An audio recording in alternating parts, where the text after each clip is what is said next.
Hi, folks. Welcome to the Prepared Homestead. This is Travis. Thank you all for stopping by to watch. Another warm, sunny afternoon here in the Ozarks, but we're supposed to start getting some rain. I think tomorrow, probably for the next 5 days or so, we'll see how much we get. No real severe warnings or anything out, so I think it's just going to be just normal stuff, right? Nothing too extreme, hopefully. Hopefully. We'll see. A lot of things crazy in the news. A lot of this back and forth again. Some of you are going to be irritated because I'm going to be critical of the president again. I mean, if you don't like it, oh well, go watch another channel. I'm not going to be one of these folks that just is constant praise when there's criticism that's deserving. But remember, I don't want you to forget what I've been telling you, what I said the other day. All of this is for a purpose, whether it's any of it that's going on. The goal is to separate us from God. Always remember that. If you keep that in the back of your mind, I think that it gives a different level of clarity to what's going on and how we can prepare for it accordingly. So anyways, the whole Ukraine attacking Russia thing is still pretty dominant in the news. It's strange that the president and Russia have both been really quiet on this. So there was immediately after this attack from Ukraine, there was kind of a back and forth of whether or not the United States knew about this or not. And so now the United States government is saying that no, they did not know about this. They were not privy to this. This operation had been going on for 18 months, and somehow, some way, the United States was not privy to it, which means one or two things, or both, that the United States intelligence is horrible, or that Ukraine's intelligence of being able to keep this stuff secret is really, really good. So there's that. But then it is strange that Donald Trump hasn't spoken out about this at all in either way, distanced himself from it, anything, nothing. And Russia has been fairly quiet. I mean, there's certainly been information coming out of Russia, some threats, but their actions so far have been really quiet. They have released numbers on the attack, and they're saying a lot less damage was done. Of course, that's to be expected for them to say that, but, you know, I would guess that the truth is probably somewhere in between what Russia says and what Ukraine says. Ukraine is saying something like 40 planes were destroyed. Russia's saying it's like 3 or 4 planes were destroyed, and, you know, 4 or 5 others were damaged. So who knows what the truth is actually in that situation. But there's more coming out, not necessarily about that attack, but, you know, hyped up threats that this kind of stuff could happen here in the United States. This could happen against our military infrastructure. This could happen against the president himself. In fact, Alex Jones, I guess today, has really been drumming up, I guess you could say, the fear that NATO could do stuff like this in the United States as a false flag and possibly even go after the president himself with these AI-controlled drones. Who knows? I'm not saying it's not possible. I'm not saying it won't happen, but it's really, really trying to drum up that. Also in other news, and this is probably the bigger news of the day, the United States is claiming that they have worked out a deal with Iran, or at least a reasonable proposal for Iran. And it's very much backpedaling what we've been told for the last few weeks. What we've been told from the actual mouth of Donald Trump himself and several others is that the only way that they would work out a deal, agree to a deal with Iran, is a total denuclearization of Iran. Well, now they're backpedaling that and saying, listen, we'll allow you to keep your nuclear energy program, just not a nuclear weapons program. And you can only, you know, enrich uranium to a certain level, and then you have to allow us to inspect it, which is very, very similar to what the deal already had been, the one that Obama had made. So it's it doesn't feel like we're really advancing any.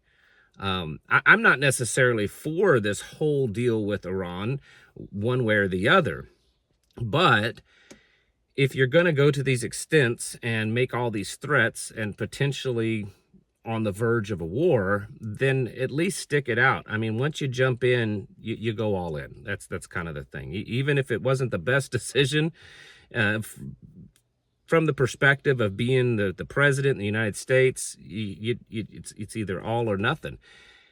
And the same thing is happening with China. So to recap what's gone on with China recently, of course, there was the high tariffs, 140, 150%.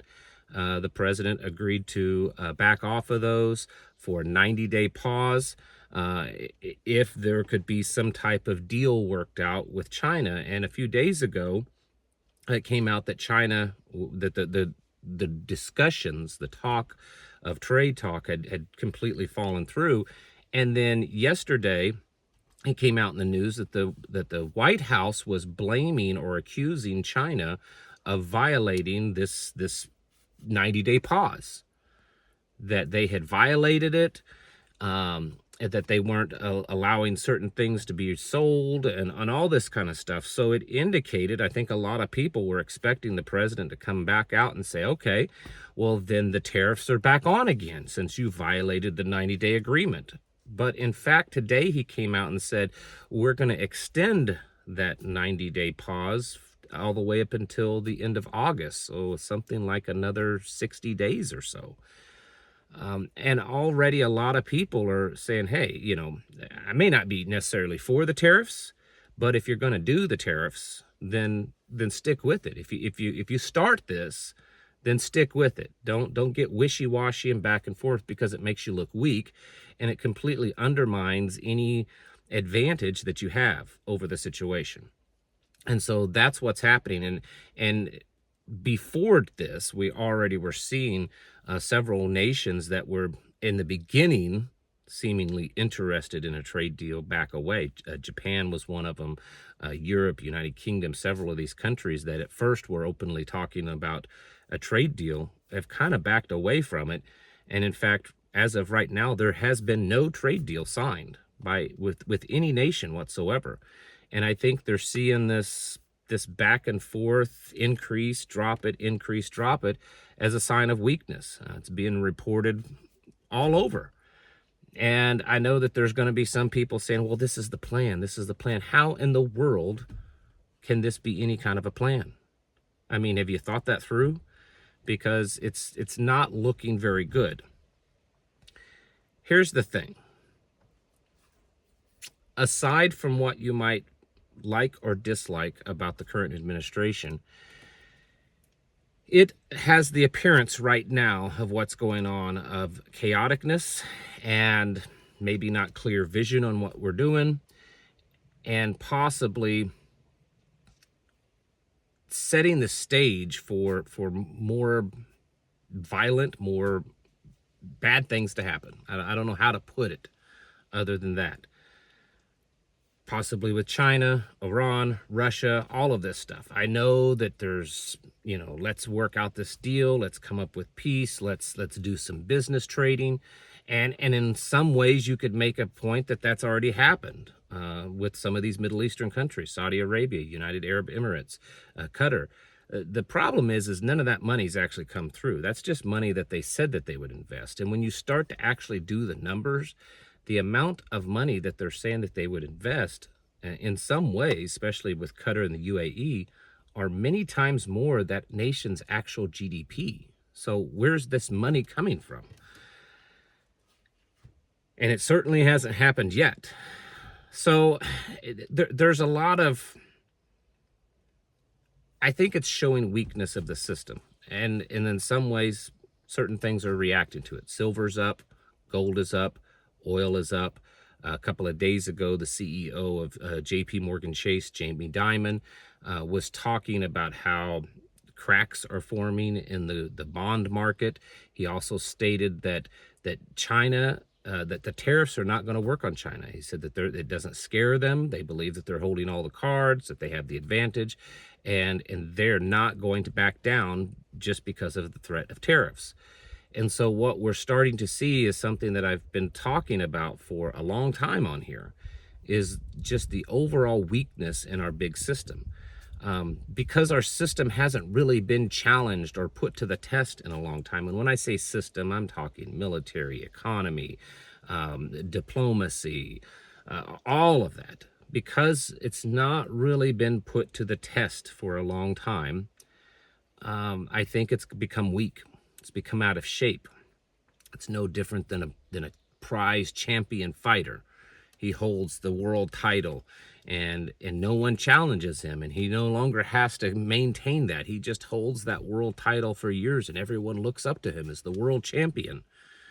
And then finally, after several years, someone comes along that's younger, it's not as big and strong, but challenges him and wins, because the younger person is in shape. The smaller person is in shape, and the world champion didn't maintain his strength. And I think that's what we're starting to see happen. And in that scenario, aside from anything dramatically happening overnight, falling apart overnight, the long-term prognosis of this is that America is on the downward slide. I've talked to you about that many times. America is becoming weaker and weaker. It's not always obvious and apparent, but it is happening. And at some point, someone is going to step up and challenge the world reigning champion. And maybe that will be China. Maybe it'll be China and Russia and Iran. Who knows? But you and I, as preppers, homesteaders, folks trying to be self-sufficient, folks trying to not be tethered to the system, and most of all, believers, as these events happen and the back and forth and the little cracks in the system, should be just more encouragement for us to become more focused on not just preparations. I mean, that should be a given. You don't have to really convince anyone to tell you to prepare for bad times, but really to encourage you to separate yourself more from this overall system. And that's a big task. It's going to look different for everyone. Some of you may be able to disconnect in some ways and others in other ways, but we have to realize that the system it's seen its best years, and it's on the downward slide. And at some point, it could either fall off the cliff or someone really step up to challenge it. And when that day happens, the slower downward slide could pick up speed really fast. And I don't think that day is too far off.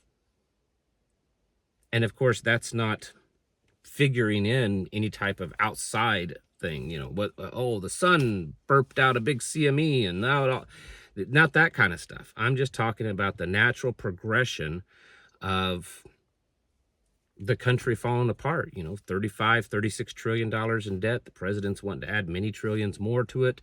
The prognosis of how AI is going to affect the job market over the next decade is horrifying. We're talking, a quarter or more, 25 to 50% of all the jobs in America could be replaced by, AI and robots in the next decade. Where's all the other people going to work? Who's going to support them? I mean, if you're looking at long-term stuff, it looks bad. And I know that we get bored by that. We don't want to think long-term. We want to focus on what's going on now. And yeah, there's a lot of bad stuff happening right now. But even if the bad stuff that's happening right now doesn't hit apocalyptic levels, the long-term prognosis for us is not good. And so you need to be actively planning, preparing to move away from dependency on the system, whether that's through your finances, through the things that you need to just survive and stay alive, becoming more self-sufficient in production of food and things that you do need. All of those things need to be thought about. You need to be, sit down, pull out a notepad, pen and paper, and start writing down the things that you can do now, and then goals for things that you can be working towards to disconnect. Because the system is going downhill one way or the other. It's going downhill slowly over the next period of several years, or it's going downhill real fast, meaning a big war or an economic collapse or another pandemic or something like that. One way or the other, I think we can pretty much, determine the direction. It's just trying to figure out how much longer it is.